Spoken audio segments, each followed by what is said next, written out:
তোমার চোখে কি কোনো ভোরের আলো ছুঁয়ে গেছে? সেই ভোর যেখানে শিশির বিন্দু নেমে আসে তৃণের বুকে, যেখানে বকুল ফুলেরা নীরবে দীর্ঘশ্বাস ফেলে।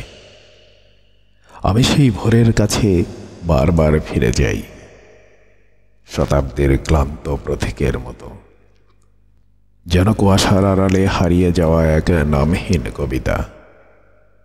তবে কি জানো, মহাকালের বুকে কিছু শব্দ অমর হয়ে থাকে, যেন নদীর ধীরে বইতে থাকা স্রোত, যেমন কুয়াশার চাদরে ঢাকা চাঁদের ম্লান আলো।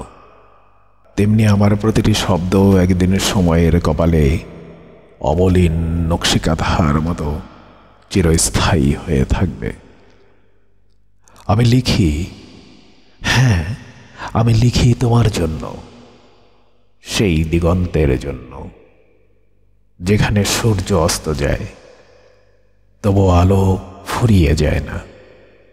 এই শব্দেরা একদিনে বেঁচে থাকবে ইতিহাসের পাতায়, যেন পুরনো কোনো বটগাছের ছায়ায়, বিশ্রাম নেওয়ার ক্লান্ত মানবতার নীরব সাক্ষী হয়ে। তুমি তুমি শুনতে পাচ্ছ? সময় একদিন আমাদের ভুলে যাবে, কিন্তু শব্দেরা থেমে যাবে।